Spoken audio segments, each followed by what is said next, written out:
What is up, guys? Random footage from around here, and today it is a beautiful day outside. We did all the yard work yesterday. The property is looking great. So today we have a fun video. We are going to be doing the brake pads and rotors on my brother's Nissan Cima.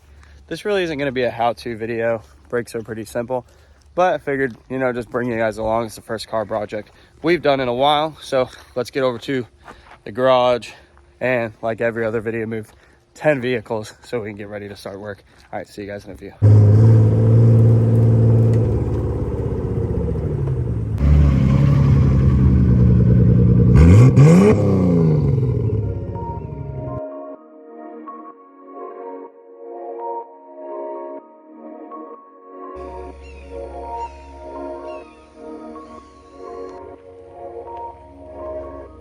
What do we have here? A classic, a 1996 Nissan Cima just tucked away. It's almost in perfect shape, just needs brakes.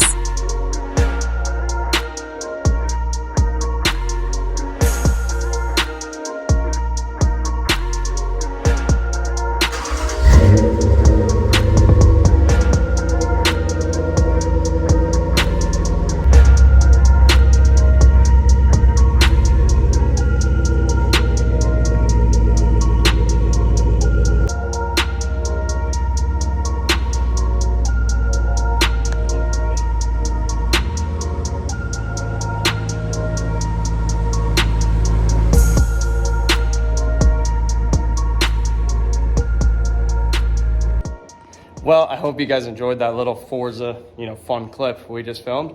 So we have the Cima in the garage next to the beautiful Miata, which has a big wing now. I don't know if it had it in the last video. And then the RX-7, which I've actually started working on just a little bit. I have some things to figure out. I'm trying to decide if I want to redo the brake lines because I fixed the leak already. And now it's leaking in 2 new spots the second the system gets pressure. It's leaking. That's an RX-7, So we got the Cima in here, and I'm probably gonna get it on jack stands, get the wheels off, put this thing in hovercraft mode, and let's get a peek of what we're actually looking at with the brakes. Hopefully this is an easy job. It's getting warm out quick. I wanna go inside, relax. It is Sunday, a beautiful one at that. So hovercraft mode, and we'll be back in a few. Well, car is a-floating. We're starting up here with the front. Currently, we got everything off. I would say it took about 5 minutes. Wheels, the little wheel adapters. We've already replaced the clips in the old caliper. Got the bolts sitting here. Everything we've torn apart, new clips sitting there. Quick tip, don't ever let your thing hang. You know what I'm saying. But no, do not let your caliper hang off the brake line. That could damage it, so I just tucked it back there nicely out of the way. Before I pulled it off, I did use a screwdriver to pry open the 2 calipers, using the old pads. Don't damage your new pads or your, caliper, but spread that out. Now we are ready to put the new rotors and stuff on.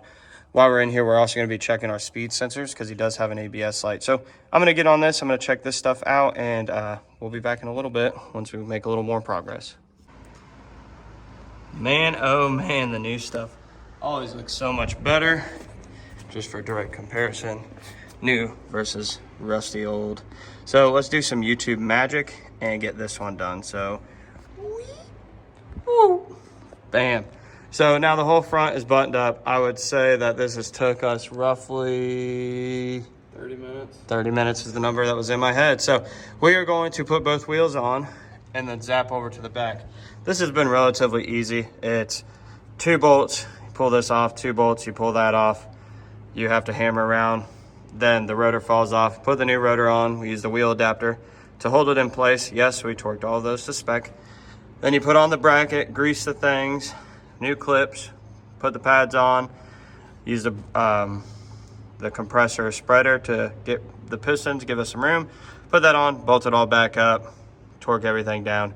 So this is now all good on the front. We've also spun it and hit it. Another tip, don't forget to use brake part cleaner and clean the layer of film that is on the rotors, or you're gonna have a really, really fun time trying to stop your first time. So we don't wanna do that. All right, so we're gonna get back. We'll see you guys in a few. Well, just like the front, 1's done and 2 is done. So we have all 4 done. The rears were about just as easy as the front, other than It is a drum brake internal, so we did have to use some creative ways to get the other one off. The stock rotors had bolt holes you could thread bolts in and it pushed off. This one does not. That's flaw of aftermarket kind of stuff compared to OEM. This was the same though, 4 bolts, got everything off. Used, hold on, this tool right here to take the pressure off. Put it up against the old pad, and that's how you spread the pressure off. So here we go, we're back together. We're gonna put all 4 wheels on. We're gonna spin each one with the car in the air and just feel how the brakes feel.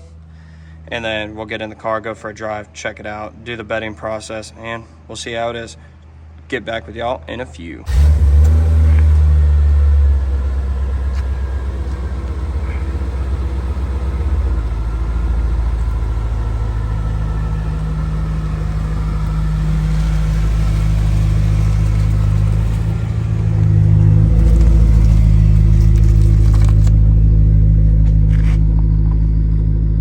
Well, we got the Stinger, the truck, the Skyline all back in place.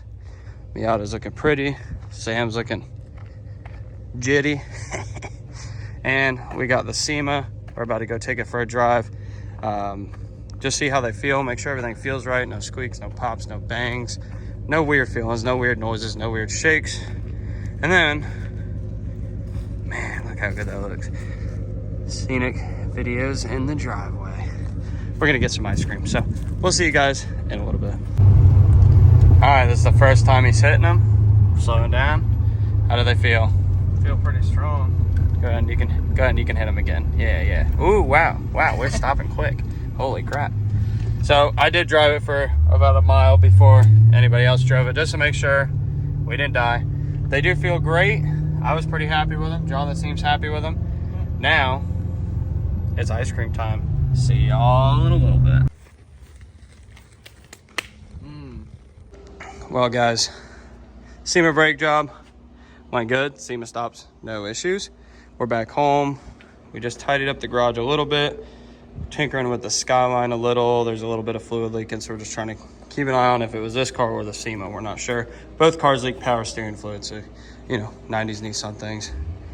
So, garage is tidied up. We're about to close it up. We tidied up the barn where my brother is about to park. Ignore the Stinger, it loves beeping at me when you walk by with a key. But we did clean this up, opened her way farther up, so he has plenty of room to park without struggles, and we can still get around, because that was part of the issue. It's hard to get around, so we wanted to move everything out of the way. But man, the car looks so good. I'm gonna get over to the chicken coop. I'll show you guys our new chickens, and then we'll go over to the pond. I'll show you guys all the work we have been doing, as well as all the asphalt millings. I don't think this was done the last video that we filmed. Asphalt millings looks absolutely beautiful. Camper's in, camper's set up. Sam's comfy. We also did some privacy framing along this wall, so that way people driving by, they don't see the camper, doesn't bother them, and it also helps create a little shadow, some shade in the morning as well. It still keeps the airflow. So let me help them park, and then I'll take you guys to the chicken coop. All right, guys, we're getting over here to the chicken coop. We also have the composter starting. We got 2 piles. All of that stuff literally came out of the pond. That is how much waste and stuff we pulled out, but it's just composting away. We're letting that go. We do have 2 adult chickens that are doing pretty good. A rooster and a hen. They don't have any names, but they're pretty happy. And then we got all the babies in here. And they're all friendly. Or named a few of them. Yeah, got all the chickens in here.